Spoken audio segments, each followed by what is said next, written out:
नमस्कार दोस्तों, आज हम 31 जुलाई 2024 का असम ट्रिब्यून का न्यूज़पेपर एनालाइज करेंगे। पहला आर्टिकल है, असम के 32nd गवर्नर लक्ष्मण प्रसाद आचार्य ने अभी ओथ लिया है हाल ही में। तो इनके बारे में हम पढ़ते हैं। लक्ष्मण प्रसाद आचार्य कौन है? वो 17th गवर्नर थे सिक्किम के। उनको साहित्य रत्न हिंदी में मिल चुका है और उन्होंने एडुकेशन और पब्लिक सर्विस के लिए बहुत कुछ कंट्रीब्यूशन किया है। स्पेशली बहुत से ऐसे स्कूल्स एस्टेब्लिश किए हैं जो बच्चों के लिए बहुत ही लाभदायक है, जैसे शिशु शिक्षा निकेतन, कालिदास शिक्षा संस्थान जूनियर हाई स्कूल, प्यारी देवी इंटरमीडिएट कॉलेज भी इन्होंने एस्टेब्लिश किया है। और फिर उनका पॉलिटिकल कैरियर ऐसा है कि वो रामनगर एरिया वाराणसी से 1990 में उन्होंने बीजेपी के कैंडिडेट के रूप में उन्होंने इलेक्शन लड़ा और वो विजय लाभ किया। अभी नेक्स्ट जो आप सीन देख रहे हैं वो है लैंडस्लाइड हुआ है।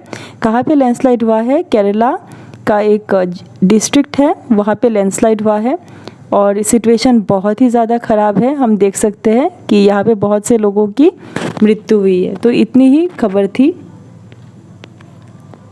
जो नेक्स्ट आर्टिकल है वो है fairway development on national highway 97 to ensure round year navigability. अभी जो नेशनल हाईवे 97 है वो कहाँ पे है? सुंदरबंस में और बांग्लादेश का जो रूट है वहाँ पे है। तो यहाँ पे क्या हुआ है, यहाँ पे ताकि नेविगेशन अच्छा रहे, कार्गो मूवमेंट, शिप वे मूवमेंट, ये सब अच्छा रहे, इसीलिए यहाँ पे फेयर वे डेवलपमेंट हो, मतलब रूट और भी ज़्यादा अच्छे से एस्टेब्लिश किया जा रहा है। ये इसलिए किया जा रहा है, ये एक इम्प्रूवमेंट हमारे इनलैंड वाटरवेज में है, क्योंकि यहाँ पे हम एक प्रोजेक्ट देखते हैं, जल मार्ग विकास प्रोजेक्ट। इस जल मार्ग विकास प्रोजेक्ट को वर्ल्ड बैंक ने सपोर्ट किया है और इससे हम क्या कर सकते हैं, जितने भी वाटर कम्युनिकेशन रूट्स है उनको इम्प्रूव कर सकते हैं। ये है एक ऑल्टरनेटिव मोड ऑफ ट्रांसपोर्टेशन और इसका कनेक्टिविटी हम इम्प्रूव कर सकते हैं ताकि इंडिया का जो ट्रांसशिपमेंट है वो ज़्यादा अच्छा रहे। नेक्स्ट आर्टिकल है cashless medical treatment in private hospital under Ayushman Bharat and Ayushman Assam. हम आयुष्मान भारत और आयुष्मान असम के बारे में हम जानते हैं। ये है एक ऐसा फैसिलिटी जो बीपीएल होल्डर्स के लिए है और आयुष्मान कार्ड हम क्या कर सकते हैं, इससे हम थोड़ा सा रिलैक्सेशन अवेल कर सकते हैं। बहुत से फैसिलिटी मेडिकल का क्या हो जाता है, हमारा कंसेशन हो जाता है। 1 अगस्त से 303 सुपर स्पेशलिटी मेडिकल और सर्जिकल पैकेजेस अवेलेबल रहेंगे प्राइवेट हॉस्पिटल में। यहाँ पे हम 2 योजना जानते हैं, ABPMJ और AAMMJ, मतलब आयुष्मान भारत PM जन आरोग्य योजना और आयुष्मान भारत मुख्यमंत्री जन आरोग्य योजना। इसके बेसिस से हम यहाँ पे क्या होगा, हर एक मेडिकल कॉलेज हॉस्पिटल क्या करना पड़ेगा, उनको एक एनुअल बिजनेस प्लान एस्टेब्लिश करना होगा और उसके लिए उनको प्रॉपर बजट भी निर्धारित करना होगा, जिससे वो लोग सस्टेनेबिलिटी अटेन करें, मतलब प्रॉपर अकाउंटिंग, मॉनिटरिंग हर कुछ हॉस्पिटल में अच्छे से हो। और उन लोगों को एक चेक भी रखना होगा ताकि हॉस्पिटल का कोई भी रिसोर्स मिसयूज़ ना हो। मतलब आइडिया क्या है कि यूज़र के लिए, यूज़र का जो चार्ज दे रहे, जो पैसा दे रहे वो रैशनलाइज हो सके, मतलब जितना उन लोगों को देना चाहिए वो उतना ही दे, उससे ज़्यादा या कम ना दे। और प्रॉपर अवेलेबिलिटी ऑफ रिसोर्सेज, वो पैसा दे रहे लेकिन उनको रिसोर्सेज नहीं मिल रहा है, ऐसा मुश्किल वो लोग फेस ना करें, ताकि इंस्टीट्यूशन ज़्यादा ऑटोनोमस हो सके, मतलब अपने हिसाब से वो लोग अच्छे से चल पाए, उनमें कोई भी प्रेशर ना रहे। क्योंकि कभी क्या होता है कि बहुत ज़्यादा प्रेशर होने के कारण वो अच्छे से रोगियों का देखभाल नहीं कर पाते, या किसी रोगियों को वो लोग अच्छा ट्रीटमेंट दे पाते और किसी को नहीं। तो ऐसा ना हो, इंस्टीट्यूशन को मोर फ्लेक्सिबल वो लोग बना सके, मतलब ताकि वो लोग अपने हिसाब से ज़्यादा डॉक्टर्स हायर कर सके, जो उनका जो ऑपरेशन है, उनका जो मोड ऑफ जो चलता है एक हॉस्पिटल, वो अच्छे से स्मूथली चले, वहाँ पे कोई भी हिंड्रेंस ना हो। नेक्स्ट आर्टिकल है portable microfluid system design by IIT Guwahati. अभी हाल ही में हम देख रहे हैं कि IIT गुवाहाटी ने रिमार्केबल एस्टेब्लिशमेंट्स अभी किए हैं हर एक फील्ड में। हम जहाँ भी देखें, डिजास्टर मैनेजमेंट देखें, फ्लड कंट्रोल में देखें, या तो फिर माइक्रोफ्लूइड सिस्टम ये होता क्या है? तो माइक्रोफ्लूइड सिस्टम ये इससे हम क्या करते हैं, इससे हम जो न्यूट्रिएंट फ्लो है, मतलब जो रूट होता है, प्लांट्स होते हैं, पौधे होते हैं, उनके जो रूट्स होते हैं उन रूट्स में न्यूट्रिएंट फ्लो कैसा हो उसको अच्छे से स्टडी कर सकते हैं। तो वही होता है माइक्रोफ्लूइड सिस्टम। और माइक्रोफ्लूइड सिस्टम में क्या होता है, माइक्रोफ्लूइडिक्स में एकदम सॉइल लाइक कंडीशन हम बनाते हैं, एकदम सेम टू सेम सॉइल में जैसा एक पौधा ग्रो करेगा वैसा ही आर्टिफिशियल एक कंडीशन होगा। वहाँ पे हम अच्छे से देख सकते हैं कि कैसे पौधा न्यूट्रिएंट को यूज़ कर रहा है और कौन से फैक्टर्स में उसका ग्रोथ बहुत अच्छा हो रहा है। हम क्या करेंगे, ऑप्टिमाइजिंग न्यूट्रिएंट फ्लो। अगर हम अच्छे तरीके का न्यूट्रिएंट दें, मतलब एक मिनिमल तरीके का, जितना चाहिए एक पौधे को, ज़्यादा नहीं कम नहीं, तो क्या होगा, उसका रूट ग्रोथ या रूट लेंथ इम्प्रूव होगा। साथ ही साथ नाइट्रोजन जो प्लांट्स के लिए बहुत इम्पॉर्टेंट है, नाइट्रोजन अपटेक भी इम्प्रूव होगा और इससे जो क्रॉप यील्ड है, पौधों का जो या खेती का जो उत्पादन हो रहा है वो बहुत ज़्यादा बढ़ेगा। तो it is one type of practical farming application. हम पहले हम देखते कि ये ठीक तरीके से चल रहा है कि नहीं, मतलब इतना न्यूट्रिएंट अगर हम देंगे तो इस पौधे का ऐसा ग्रोथ होगा। तो उस हिसाब से हम प्रैक्टिकली भी फील्ड में ये एप्लीकेशन कर पाते हैं। तो ये कि कौन से मॉडल वैरायटी में देखा गया, ये मस्टर्ड वैरायटी है, पूसा जय किसान, एक मस्टर्ड मतलब सरसों का एक वैरायटी है, उसमें ये इफ़ेक्टिव हुआ है अभी तक। मतलब गोल क्या है यहाँ पे, ताकि जो न्यूट्रिएंट फ्लो कंडीशन है, एक रूट या फिर एक पौधे का जो रूट है उसको जो इन्फ्लुएंस करे उसको हम अच्छे से देख सके, ताकि पोस्ट जर्मिनेशन स्टेजेस, मतलब जब अंकुरन हो जाए इसके बाद पौधे का अच्छे से डेवलपमेंट हो पाए। तो इससे क्या हो सकता है कि हम न्यूट्रिएंट को इंक्रीज़ कर सकते हैं। इस पौधे के लिए कितना न्यूट्रिएंट चाहिए उसको हम इंक्रीज़ कर सकते हैं up to an optimal rate, मतलब बहुत ही ज़्यादा नहीं, अगर बहुत ज़्यादा कर देंगे तो पौधे का डेथ हो जाएगा। नेक्स्ट एक बहुत ही अच्छा आर्टिकल है, AI led cyber attacks and deep fake. आप जानते हैं डीप फेक क्या होता है, मतलब कोई भी इंसान का हम एग्जैक्ट एक रेप्लिका बना रहे, AI technology, artificial technology use करके, आर्टिफिशियल इंटेलिजेंस यूज़ करके, और हम उससे कोई भी इलीगल काम करवा रहे हैं। मतलब एक वीडियो ही हम देखें, कोई भी इंसान का एक वीडियो, उसको हम मैनिपुलेट कर रहे हैं, कोई भी इंसान का एक फ़ोटो, उसको हम मैनिपुलेट कर रहे हैं और अपने हिसाब से हम जो भी बोलना चाहते हैं उस वीडियो में हम बोल रहे हैं। दिखने में ऐसा लगेगा कि ये एकदम वर्ड टू वर्ड वही इंसान बोल रहा है।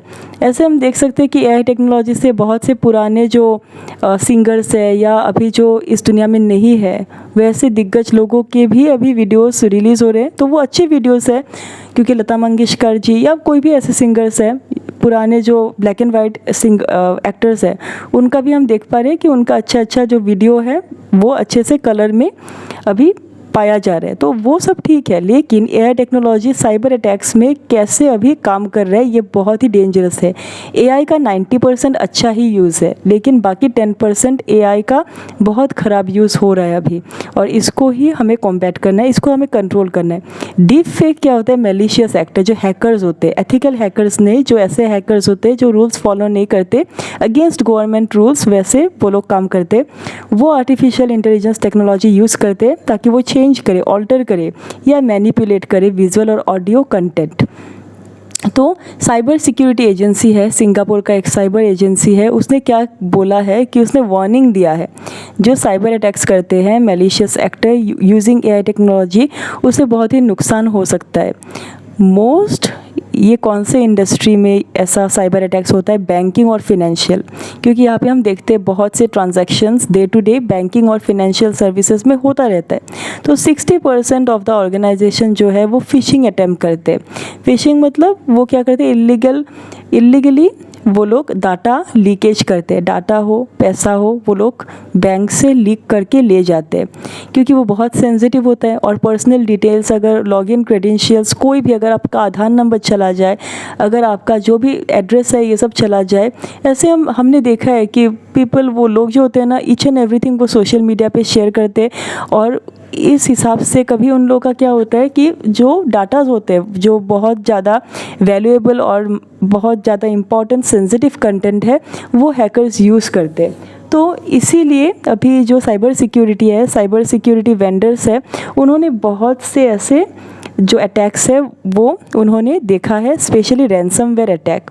रैंसमवेयर एक सॉफ्टवेयर होता है, तो इससे अटैक किया जा सकता है, पूरा सिस्टम हैक कर दिया जाता है और अल्टीमेटली क्या हो जाता है, ये मेथड इस मेथड से अनऑथोराइज्ड मैनर से कोई भी एनक्रिप्शन मतलब प्रोटेक्शन, अगर आप कुछ एक डाटा जैसे व्हाट्सएप में आप कुछ मैसेज किसी को भेज रहे हैं तो वो कोई और इंसान नहीं देख पाएगा अनटिल एंड अनलेस वो आपका अकाउंट हैक ना करे या आपका मोबाइल ना खोले। अगर वो अनएथिकली, अगर वो अनऑथोराइज तरीके से वो खोल रहा है तो एनक्रिप्शन जो एक प्रोटेक्शन होता है, जो एक कोड होता है, उसने वो ब्रेक किया हुआ है। इसीलिए मैसेजेस आता है ना, तो ये messages are encrypted, end to end encrypted, मतलब आप और जो रिसीवर है उनके बीच में वो एक कोड के ज़रिए से वो मैसेजेस ट्रांसफ़र हो रहे हैं। अगर उस कोड को ब्रेक कर दिया, अल्टीमेटली हैकर्स वही करते हैं। तो यहाँ पे हमको और ज़्यादा ऐसे सॉफ्टवेयर डेवलप करना चाहिए जिससे ये टेक्नोलॉजी और भी अच्छे से प्रोटेक्टेड रहे। हाल ही में एक असम का एक रिसर्चर है, उन्होंने भी उन्होंने जो हैकिंग सिस्टम है या जो ये जो अभी हम देख रहे हैं कि बहुत से साइबर अटैक्स हो रहे हैं, तो उसके प्रोटेक्शन के रिलेटेड उन्होंने एक बहुत ही अच्छा अचीवमेंट किया है जिसके लिए उनको एक्नॉलेजमेंट भी मिला है। तो मैंने लास्ट न्यूज़पेपर एनालिसिस में वो आर्टिकल शेयर किया था, आप पढ़िएगा। नेक्स्ट है ग्रीन एनर्जी और एग्री वोल्टेक्स के बारे में। तो अभी हम जानते हैं 2047 में एक विकसित भारत जो हम लोग एक प्रोग्राम ला रहे हैं, 2047 तक भारत हर दिशा में ईच एंड एवरी सेक्टर में बहुत ज़्यादा इम्प्रूव करने जा रहे हैं। स्पेशली अगर आप देखें सेमीकंडक्टर्स, आप जागी रोड में देख सकते हैं सेमीकंडक्टर्स प्लांट डेवलप हो रहे हैं, गुजरात में देख सकते हैं। यहाँ पे ग्रीन एनर्जी क्या है, मतलब एनर्जी रिन्यूएबल फॉर्म में, ताकि जो हम लोग का जो non renewable form of energy है वो ज़्यादा वेस्टेज ना हो। उसी के कारण अभी पोल्यूशन बहुत ज़्यादा बढ़ जाता है। नेक्स्ट कॉन्सेप्ट है एग्री वोल्टेक्स क्या है, हम यहाँ पे पढ़ेंगे। अटारी एक ऑर्गेनाइजेशन है, agriculture technology application research institute है of ICAR, Indian council of agricultural research institute. तो अटारी और ICAR के अंदर जो अटारी है, उन्होंने एक वर्कशॉप ऑर्गेनाइज़ किया है एग्री वोल्टेक्स के बारे में, ताकि हम ग्रीन एनर्जी को हार्नेस करें। ग्रीन एनर्जी हम कैसे सिंथेसाइज कर सकते हैं ताकि एग्रीकल्चरल प्रोडक्शन जो हो वो सस्टेनेबल हो, मतलब हम एग्रीकल्चर क्रॉप प्रोडक्शन भी कर रहे हैं और साथ ही साथ एनर्जी भी हम यूटिलाइज करें, minimise energy, renewable source of energy को हम यूज़ कर रहे हैं। अभी अवेयरनेस क्रिएट करना होगा ग्रीन एनर्जी के बारे में, एग्रीकल्चर में, फूड में, न्यूट्रिशन में और एनवायरनमेंट सिक्योरिटी में। अभी इसका फोकस क्या है कि फ्यूचर डिमांड क्या है, जैसे 2050 तक फ्यूचर डिमांड क्या होना चाहिए कि सस्टेनेबल तरीके से होना चाहिए, एक प्रॉपर रोड मैप होना चाहिए। रोड मैप मतलब एक मैप होना चाहिए कि हम किस तरीके से कन्वेंशनल एनर्जी का यूज़ हम रिड्यूस कर सकते हैं। जैसे हम बोले तो नॉर्मली हम जिस फॉर्म में एनर्जी यूज़ करें, हाइड्रो पावर प्लांट या फिर कोल, इन सब का कम अमाउंट ऑफ यूज़, और सोलर पावर, विंड पावर, इन सब से अगर हम रिप्लेस कर सकते हैं renewable energy, specially in allied sector, तो यही है विकसित भारत @2047 का एक प्रपोजल। तो इसका स्कोप बहुत ज़्यादा है, प्रोडक्टिव है, प्रॉफिटेबल है। असम के रेंज में तो ये बहुत ही ज़्यादा अच्छा है। इसमें एग्री वोल्टेक्स में एक एक्वा वोल्टेक है। एक्वा वोल्टेक में क्या होगा कि हम लैंड का बहुत ही कम यूज़ करेंगे, हम ज़्यादातर पानी में ये पैनल इंस्टॉलेशन करेंगे ताकि लैंड यूज़ बहुत ज़्यादा कम हो। तो ये इम्पॉर्टेंट टॉपिक था। NIR, DPR और NERC ये टुगेदर मिलके एक इनिशिएटिव ले रहे हैं, इसके बारे में नेक्स्ट आर्टिकल है। National institute of rural development और पंचायती राज NIR, DPR and north east regional centre NERC, उनके बीच में एक ट्रेनिंग प्रोग्राम है और भी मतलब इंटरनेशनल ऑर्गेनाइजेशंस है यहाँ पे। तो बेसिकली ये दोनों हैं। इनमें क्या हो रहा है, कन्वर्जेंस और पार्टनरशिप हो रहा है, ताकि जो भी चैलेंज हो रहा है, चैलेंज है एस्पायरेशनल डिस्ट्रिक्ट और ब्लॉक प्रोग्राम। देखिए अभी हमने हाल ही में पढ़ा था सब डिस्ट्रिक्ट, असम में सब डिस्ट्रिक्ट एस्टेब्लिश होने जा रहे हैं, मतलब जो भी अभी पंचायत इलेक्शंस होगा वो बहुत ही स्मूथ तरीके से रन हो। इसके कारण यहाँ पे जितने भी डिस्ट्रिक्ट हो उनका स्ट्रक्चर बहुत इम्प्रूव होना पड़ेगा और साथ ही साथ एक ब्लॉक प्रोग्राम भी होना चाहिए। इसका की ऑब्जेक्टिव क्या है? इंट्रा सेक्टरल और इंटर सेक्टरल कन्वर्जेंस करना, ताकि जो एस्पायरेशनल डिस्ट्रिक्ट है और ब्लॉक प्रोग्राम है उनका जो एक इंटरवेंशन है वो बहुत ज़्यादा सक्सेसफुल हो। हर सेक्टर को एक कोलैबोरेट करना, collaborative work by undertaking group processes and dynamic team work हो, ताकि जो भी प्रोसेस हो वो अच्छे तरीके से हो जाए। ये ऑर्गेनाइजेशन जो है NIRDP और NERC, ये है एक मैनेजमेंट डेवलपमेंट प्रोग्राम, ताकि जो रूरल डेवलपमेंट हो, गांव में जो डेवलपमेंट हो रहा है और पंचायत में जो डेवलपमेंट हो रहा है वो भी बहुत ही अच्छी तरीके से एक प्रॉपर सीक्वेंस या एक प्रॉपर स्ट्रक्चर में हो, हैप्पैज़ार्ड ना हो।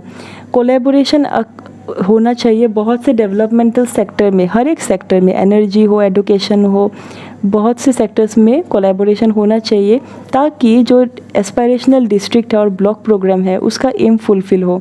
और साथ ही साथ ये जो एक डेवलपमेंटल इंडिकेटर है, डेवलपमेंटल इंडिकेटर्स होता है, एक डिस्ट्रिक्ट का अगर डेवलपमेंट हो रहा है, एक ब्लॉक प्रोग्राम का अगर डेवलपमेंट हो रहा है, तो ये क्यों डेवलपमेंट हो रहा है, हम देखते हैं कि प्रॉपर इंडिकेटर्स में डेवलपमेंट हो रहा है कि नहीं।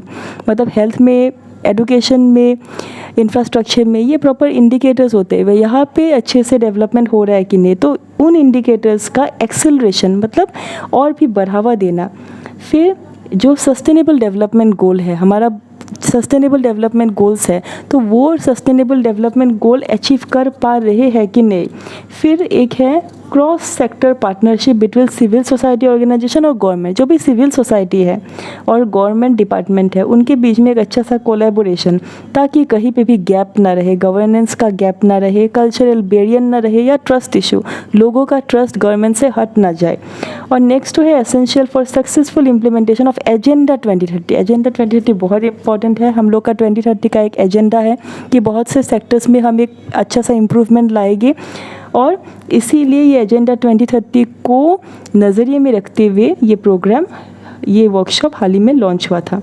नेक्स्ट है इंडिया एंड सनराइज सेक्टर। सो आप देख रहे हैं कि एनर्जी सेक्टर में इंडिया ने बहुत ज़्यादा डेवलपमेंट किया है। तो ये सनराइज सेक्टर है क्या, और कैसे इंडिया एक ग्लोबल लीडर बन सकता है in the sunrise sector. Third largest economy अभी इंडिया बनने जा रहा है, ये गुड न्यूज़ है। ये ग्लोबल प्लेयर बनेगा सनराइज सेक्टर में। सनराइज सेक्टर क्या है? जैसे semiconductor, electronic manufacturing, green energy. आप ऐसे जानिए कि सनराइज फैक्टर ऐसा है कि हम रिन्यूएबल एनर्जी सोर्स का यूज़ कर रहे हैं टेक्नोलॉजिकली एडवांस होने के लिए। यहाँ पे हम कोई भी एनवायरनमेंट को नुकसान नहीं पहुँचा रहे। तो यहाँ पे एक थीम, एक डिस्कशन हुआ था, उसका टॉपिक था जर्नी टुवर्ड्स विकसित भारत, अ पोस्ट यूनियन बजट 2024-2025। ये पोस्ट जो बजट अभी हम लोग का यूनियन बजट डिसाइड हो चुका है 2024-2025 का, इसके बाद कैसे विकसित भारत के लिए हम आगे बढ़ रहे हैं। तो गवर्नमेंट के अकॉर्डिंग जो हम लोग का बजट है ये बहुत ही अच्छा है हमारे इंडिया के डेवलपमेंट के लिए, एवरी सेक्टर में, स्पेशली अगर हम सनराइज सेक्टर देखें तो, क्योंकि इंडिया एक ही कंट्री है जहाँ पे बहुत ज़्यादा ग्रोथ है और लो इन्फिल्ट्रेशन है। इन्फिल्ट्रेशन लो है और ग्रोथ बहुत ज़्यादा हाई है। India's fiscal prudence is the role model of the world. जो इसका फिस्कल प्रूडेंस है वो हर एक कंट्री के लिए एक रोल मॉडल है। और फर्दर जो बजट अभी डिसाइड हुआ है वो फर्दर एक इम्पेटस देगा, वो फर्दर एक स्ट्रेंथ देगा मैन्युफैक्चरिंग सेक्टर के लिए, ताकि जितने भी स्कीम्स है वो डेवलप हो सके। जैसे अभी हाल ही में गवर्नमेंट ने बोला है कि हम इंडस्ट्रियल पार्क बनाएंगे 100 बिग सिटीज़, जिसमें प्लग एंड प्ले फैसिलिटीज़ होगा। मतलब हम इंडस्ट्री सेटअप कर सकते हैं 100 बड़े बड़े सिटीज़ में। MSME एस्टेब्लिश हो गया, और ये MSME बहुत बूस्ट देंगे हमारे बजट को, ताकि अगर हम जो स्मॉल मीडियम एंटरप्राइजेस एस्टेब्लिश कर सके, वैसे मैन्युफैक्चरिंग सेक्टर में बहुत ज़्यादा डेवलपमेंट होने जा रहे हैं। ग्रीन एनर्जी रोड मैप, मतलब हम green hydrogen project, electric vehicle और न्यूक्लियर एनर्जी को कैसे अच्छे से यूज़ कर सकते हैं। अभी तो हम देख सकते हैं कि इलेक्ट्रिक व्हीकल बहुत से लॉन्च हो चुके हैं, और लोग, people are also opting for electric vehicle. वो इलेक्ट्रिक व्हीकल खरीदने चाहते हैं क्योंकि इससे पेट्रोल भी बच जाता है, पैसा बच जाता है, और साथ ही साथ ये एक नया ट्रेंड हो चुका है।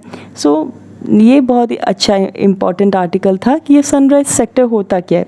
नेक्स्ट आर्टिकल है by annual admission and its advantages. देखिए हम स्कूल्स में क्या करते हैं, एक बच्चे को एडमिशन देते हैं, या कॉलेजेस में भी एक बच्चे को एडमिशन देते हैं, साल में एक ही बार वो पहले एडमिशन लेता है कि नहीं। लेकिन अभी क्या होता है कि बेसिकली हम देखते हैं अप्रैल के मंथ में ये एडमिशन प्रोसेस स्टार्ट हो जाता है। लेकिन यहाँ पे क्या होता है, बाई एनुअल एडमिशन में क्या हो रहा है, 2 दफ़ा हम एडमिशन ले सकते हैं, साल में 2 बार।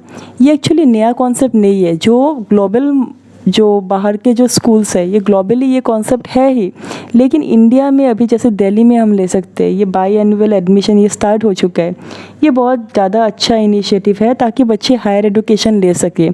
प्रॉब्लम ये है कि जब हायर एजुकेशन में बच्चे जाते हैं, मतलब 12 पास कर ले, 10th पास कर ले, 12 में नहीं जाते, डिग्री पास कर ले, पोस्ट ग्रेजुएशन नहीं करते क्योंकि पैसा बहुत लगता है। साथ ही साथ क्या होता है कि एक अगर कहीं पे वो लोग हॉल्ट हो जाए, रुक जाए, तो वो फिर पढ़ाई कंटिन्यू नहीं करते। ये वेस्टेज ऑफ स्टेग्नेशन का बहुत ज़्यादा प्रॉब्लम होता है गवर्नमेंट का, और साथ ही साथ एक ह्यूमन रिसोर्स वो कम्प्लीटली वेस्ट हो चुका है। तो इसी चीज़ को नज़रिए में रखते हुए जो नेशनल एजुकेशन पॉलिसी है 2020 का, उसने एजुकेशन सेक्टर में बहुत से चेंजेस किए हैं।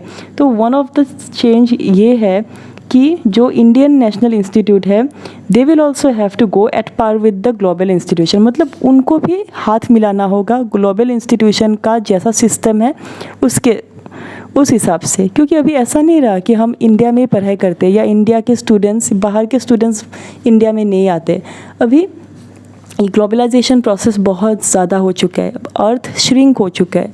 मतलब बोल सकते हैं कि एक जगह से दूसरे जगह में लोग पढ़ने के लिए, नौकरी के लिए आते जाते रहते हैं। तो बाई एनुअल एडमिशन एक ग्लोबल प्रैक्टिस है। ये इंडिया में इनिशिएटिव न्यू है, लेकिन यहाँ पे क्या होता है, ग्लोबल इंस्टीट्यूशंस क्या करते हैं, एडमिशन्स कंडक्ट करते हैं ट्वाइस इन अ ईयर, एक ईयर में 2 बार। जो यूजीसी है, यूजीसी ने क्या बोला है कि हम जानते हैं कि यूनिवर्सिटी ग्रांट कमीशन क्या है, ये एपेक्स रेगुलेटिंग अथॉरिटी है, हायर एजुकेशन को रेगुलेट करता है। कोई भी एग्ज़ाम ले लीजिए, यूजीसी नेट लीजिए, स्लेट लीजिए, ये कंडक्ट करते हैं। तो ये क्या बोलते हैं कि यूनिवर्सिटीज़ को 2 बार क्या करना होगा, एडमिशन देना होगा। पहले तो ये ऑफलाइन, ये ओपन मोड में था, ओपन मोड में उन्होंने ट्रायल बेसिस में देख लिया, अच्छे से चल रहा है, तो अभी पूरा फिजिकल मोड में 2 बार एडमिशन देंगे। इंस्टीट्यूशन जिसमें फैकल्टी मेंबर्स अच्छे से हो, इंफ्रास्ट्रक्चर बहुत अच्छा हो, तो वो आराम से इनिशिएट कर सकते हैं बाई एनुअल एडमिशन। ये इंस्टीट्यूशन के ऊपर डिपेंड करता है भाई, इंस्टीट्यूशन अगर बहुत अच्छे से ये प्रोसेस हैंडल कर सकता है तो definitely they can go for by annual process admission process. तो अभी हम हर जगह गुवाहाटी आईआईटी के बारे में डिस्कस हो रहा है। तो इंडिया में जो आईआईटीज़ है उन्होंने तो बाई एनुअल एडमिशन बहुत मतलब डिकेड्स से पहले ही उन्होंने ये बाई एनुअल एडमिशन वो लोगों ने स्टार्ट कर दिया। बाकी जो यूनिवर्सिटीज़ है, जो एस्पायरिंग यूनिवर्सिटी है, जो बनना चाहते हैं एकदम टॉप मोस्ट यूनिवर्सिटी, उनको भी प्रायोरिटाइज़ करना चाहिए। ये जो आईआईटीज़ का जो प्लान है उसको एक रोल मॉडल के हिसाब से लेना चाहिए, एक गाइड के हिसाब से लेना चाहिए और इस डायरेक्शन में वर्क करना चाहिए। इसका बहुत से फ़ायदे मैं बोलती हूँ। पहला फ़ायदा ये है कि अगर हायर एजुकेशनल इंस्टीट्यूशन ज़्यादा स्टूडेंट्स को एडमिट कर पाते, they can reach up to more students across the country. India ही नहीं, बाहरी स्टूडेंट्स को भी वो कैटर कर सकते हैं। मोर इंटरनेशनल स्टूडेंट्स को अगर वो लेंगे तो क्या होगा, यूनिवर्सिटीज़ को परमिशन मिल जाएगा, maximum utilization of infrastructure, teaching lab, research lab, university autonomous बन सकता है। मतलब अपने हिसाब से वो फैकल्टी भी इंक्रीज़ कर सकते हैं, मैक्सिमम इंफ्रास्ट्रक्चर का यूज़ कर सकते हैं, जो भी लेबॉर्ट्री है उसको ज़्यादा तरीके से, अच्छे तरीके से यूज़ कर सकते हैं। फिर एक तो है कि ये हेल्प करेगा इंडियन यूनिवर्सिटी को सिंक्रोनाइज़ करने के लिए एडमिशन प्रोसेस को ग्लोबल यूनिवर्सिटी के साथ। क्योंकि अभी क्या होता है, हम एक बार एडमिशन ले रहे, ग्लोबल यूनिवर्सिटी 2 बार ले रहे, तो एक इंटरनेशनल स्टूडेंट यहाँ पे पढ़ने के लिए वो उसका इच्छा नहीं होगा, या फिर कोई इंडियन स्टूडेंट अगर बाहर पढ़ने के लिए जाएगा उसको भी प्रॉब्लम होगा। तो अगर एडमिशन प्रोसेस सेम होगा तो सेम जो मंथ है, सेम ईयर है, वो एजुकेशन सिस्टम भी इसी मंथ में जाता रहेगा। मतलब एक सेम ईयरली बेसिस पे ये सिस्टम एक मतलब फ्लो में जाएगा, वो फ्लो ब्रेक नहीं होगा। नेक्स्ट है enhance collaboration and student engage. इसमें ज़्यादा कोलैबोरेशन होगा, टीचर, फैकल्टी मेंबर, स्टूडेंट, इनका एक ज़्यादा कोलैबोरेशन होगा और स्टूडेंट का एंगेजमेंट भी बहुत ज़्यादा बढ़ेगा। जो वेस्टेज और स्टेग्नेशन है ये प्रॉब्लम सॉल्व हो जाएगा। और साथ ही साथ जो इंडस्ट्रीज़ है वो जो प्लेसमेंट देते हैं वो ट्वाइस देंगे, मतलब ज़्यादा अपॉर्चुनिटी, ज़्यादा जॉब अपॉर्चुनिटी। फिर ग्रॉस एनरोलमेंट रेशियो मैं बोल रही हूँ ना, ये एनरोलमेंट स्कूल्स में वो भी बहुत ज़्यादा हायर हो जाएगा, जो बहुत इंपॉर्टेंट एस्पेक्ट है एनईपी का। एनईपी नेशनल एजुकेशन पॉलिसी जितना भी काम कर रहे हैं ना, वो इसलिए काम कर रहे हैं क्योंकि बच्चे जो पढ़ाई छोड़ देते हैं ये प्रॉब्लम ना हो। क्योंकि एक बच्चे के ऊपर हमने बहुत सारा भाई पैसा लगाया है, बहुत सारा एफर्ट लगाया है, ह्यूमन रिसोर्स है वो, अगर वो पढ़ाई छोड़ देगा ना एंटायर प्रोसेस ब्रेक हो जाता है। Providing flexibility, freedom of choice to student, तो बच्चे को भी एक फ्रीडम ऑफ चॉइस मिल जाएगा। जैसे इस टाइम पे, महीने के इस टाइम में अगर उसको एडमिशन नहीं लेना है तो वो नेक्स्ट बार ले सकते हैं अपने हिसाब से।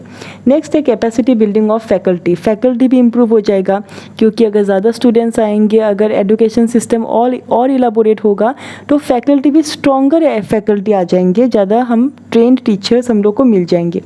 नेक्स्ट कैपेसिटी बिल्डिंग भी होगा फैकल्टी का, इसीलिए यूजीसी ने अलाउ किया है एक ऑप्शन कि हमें अभी बाय एनुअल एडमिशन स्टार्ट करना चाहिए। लेकिन इसमें चैलेंजेस है भाई, ये इतना इजी नहीं है सडनली हम अपना जो एडमिशन प्रोसेस है अगर वो ग्लोबल इंस्टीट्यूशन के साथ अगर हम हाथ मिलाए वैसा करना चाहते हैं तो हमको भी बहुत ज़्यादा चेंज होना पड़ेगा। इसीलिए स्टार्टिंग में एक मॉडरेट वे में धीरे धीरे हम आगे बढ़े और स्मॉलर स्केल में, इतना ज़्यादा नहीं। जो यूनिवर्सिटी कर सकते हैं उनको अलाउंस दे और जो नहीं कर सकते उनको प्रेशराइज ना करें कि आप बाय एनुअल जो एडमिशन है उसको फॉलो करें। हमें हायर एजुकेशनल इंस्टीट्यूशन को बहुत ज़्यादा इंस्पायर एनकरेज करना चाहिए कि वो आगे आए, असेसमेंट और एक्रेडिटेशन प्रोसेस को अच्छे से करे। डिजिटल टेक्नोलॉजी को बहुत ज़्यादा इम्प्रूव करना चाहिए। जैसे हर बच्चे का एक अपार आईडी, हमने पढ़ा था ना, अपार आईडी के बारे में हमने डिस्कस किया था। अपार आईडी क्या होता है? एक डिजिटल आईडी होता है एक बच्चे का। जैसे आप देख सकते हैं ना कि हम आजकल डिजी लॉकर में हर एक चीज़ हम लोग को मिल जाता है, कोई भी सर्टिफिकेट हो डिजी लॉकर में रह जाता है। वैसे एक इंडिविजुअल स्टूडेंट का अपार आईडी होता है, मतलब उसने कैसा ग्रेड किया उसका ईच एंड एवरी प्रोग्रेस हम नोट करते हैं इस आईडी में। जैसे आधार का एक आईडी होता है ना, आपका एड्रेस बता देता है, वैसे उस स्टूडेंट का जो भी उसने अचीवमेंट किया है वो सब उस आईडी में रह जाता है। तो वो स्टूडेंट का एक दूसरा डिजिटल नेम आप बोल सकते हैं।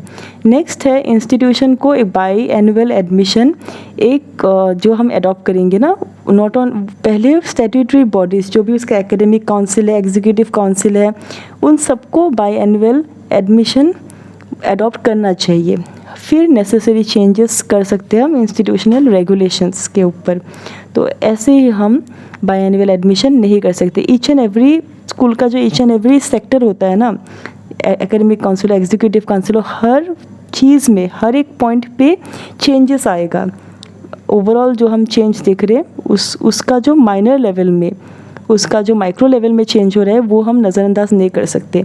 नेक्स्ट है हम लोग का जो एकेडमिक एक्टिविटी है, जैसे फैकल्टी मेंबर को प्रिपेयर करना, स्टाफ मेंबर को रेडी करना, तो वो सब सिंक्रोनाइजेशन में होना चाहिए। मतलब कोई भी एक पॉइंट नहीं जाना चाहिए, हर एक पॉइंट साथ में चलना चाहिए ताकि नेसेसरी सर्विस मिले।